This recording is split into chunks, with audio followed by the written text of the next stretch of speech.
Sebetulnya pesan hukum dipermainkan memang ditujukan kepada siapa sebetulnya? Ini pertanyaan ini sudah berulang kali saya dapatkan dari tadi Ya kau siang jawablah, memang. jangan diulang lagi pertanyaannya. Sekarang saya tanyakan, apakah Ibu Mega sudah pernah mengalami hal yang pahit pada waktu Orde Baru? Sudah. Itu kenyataan yang ada. Terus? Itu tidak bisa, itu catatan sejarah.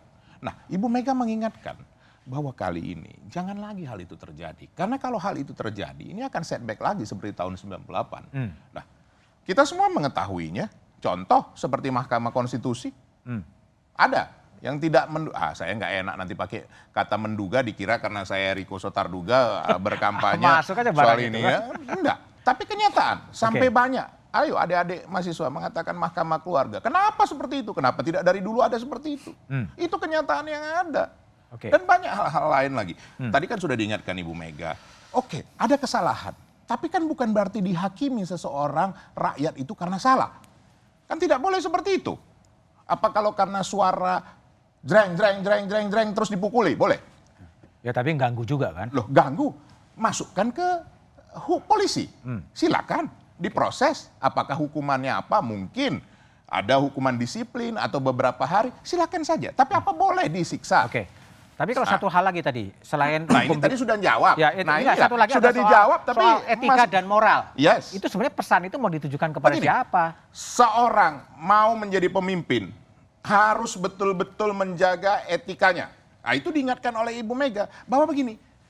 Kan tadi nanti Mas Budiman mau tanya, kenapa sih Bapak Presiden Joko Widodo pergi ke Filipina? Tadi nanya begitu di sebelum siaran ini. Saya sampaikan, itu kan wajar-wajar saja mau pergi kemanapun atau apapun yang dilakukan. Karena ini pada saat ini situasi perekonomian tidak mudah. Ini ingin mempersatukan ASEAN pada masa-masa terakhir dari kekuasaannya beliau. Nah, tapi sekali lagi kita kembali ke hal tadi. Bahwa Ibu Mega mau mengingatkan dengan sungguh-sungguh.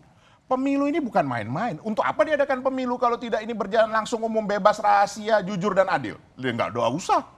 Untuk apa? Kami sama Mas Habibur Rahman sama Bung Ahmad Syaroni sudah membuat undang-undang ini. Kan ini harus dijalankan dengan konsekuen. Jangan ada melanggar hukum. Kalau memang salah, ayo Bawaslu, Panwaslu, silakan ditindak. Itu Ibu Mega kan mengingatkan itu. KPU. Oke. Nah, ini yang dilihat. Sekarang apakah masyarakat tidak tahu? Tahu, makanya ada silent majority. Baik, Bung Saroni, kalau Bung Saroni lihat gimana ya? Soal tadi kan yang tadi gue mau nanggapin dulu. apa tuh yang apa Nggak bahaya tah. Nggak bahaya tah. Oke, soal etika dan moral dan kemudian presiden kemudian bertemu dengan 3 menterinya dan kemudian menjelang debat. Ini gimana? Apakah sesuatu yang pantas dilakukan?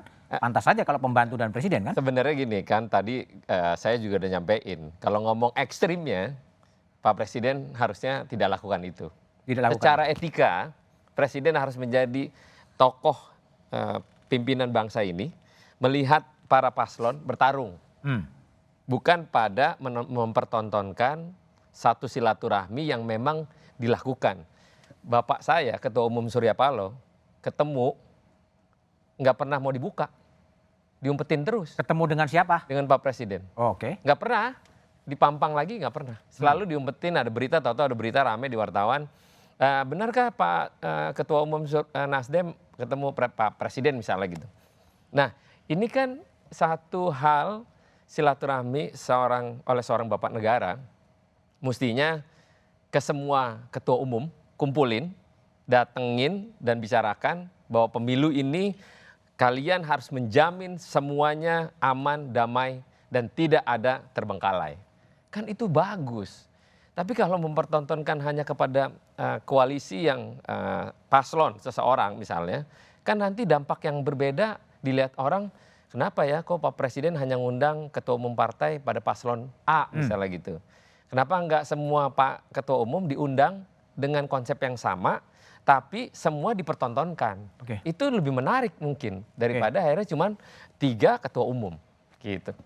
Oke, Bung Habib, kalau kita sedikit bergeser dari pertemuan partai politik ya, tapi kan kemudian setelah debat yang kata orang itu cukup panas, itu kemudian presiden juga kemudian meminta agar format debat itu diubah, disesuaikan karena lebih ke cenderung saling serang personal, tapi nggak ada visi dan misinya. Anda menanggapinya gimana terhadap permintaan presiden itu?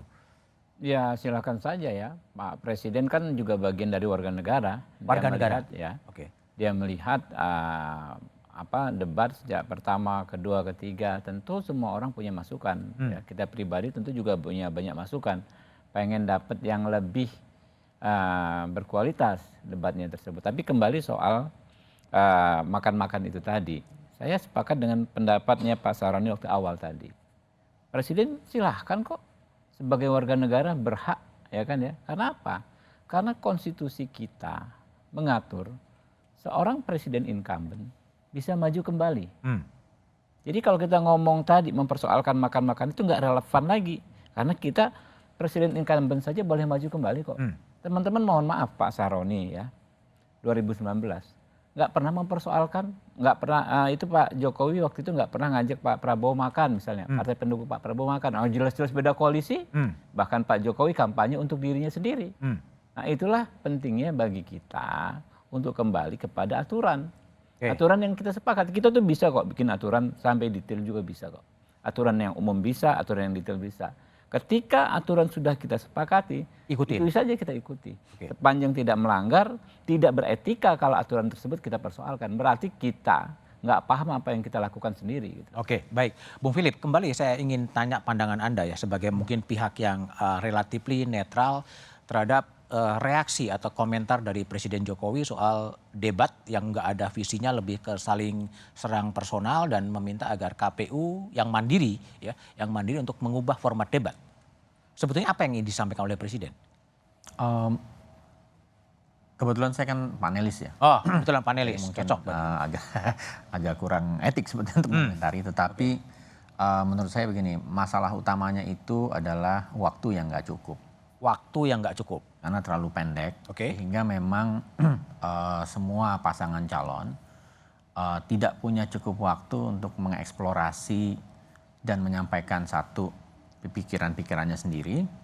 Dua, juga tidak bisa dengan cukup merespon apa yang disampaikan oleh mungkin lawan debatnya dalam segmen-segmen perdebatan itu. Akibatnya adalah ada muncul kayak kembang api seperti yang kita lihat. Dan sebetulnya kalau menurut saya itu agak wajar lah. Karena memang debat itu... Yang wajar apa? Permintaan untuk mereformulasi debat? Bukan. Letupan-letupan itu menurut saya wajar dalam debat. Apalagi yang disiarkan langsung secara televisi, lewat televisi yang ditonton oleh puluhan juta penonton gitu. Dan menurut saya yang harus ditambah mungkin adalah waktunya. Karena agar memberi ruang yang cukup gitu. Dan ini saya kira yang paling penting yang harus dilakukan oleh teman-teman di KPU untuk pemilihan yang akan datang.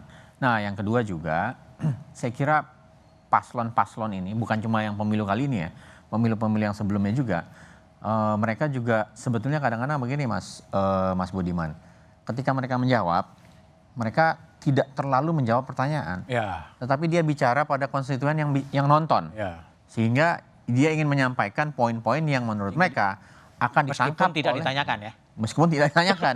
Akibatnya adalah ini efek yang kita juga ada yang perlu di-deliver gitu kan. Ada yang harus apapun di-deliver. Pertanyaannya gitu kan. Sehingga nah ini yang mungkin harus kita tekankan agar dan dibuat sedemikian rupa agar para kandidat ini menjawab pertanyaan yang ditanyakan.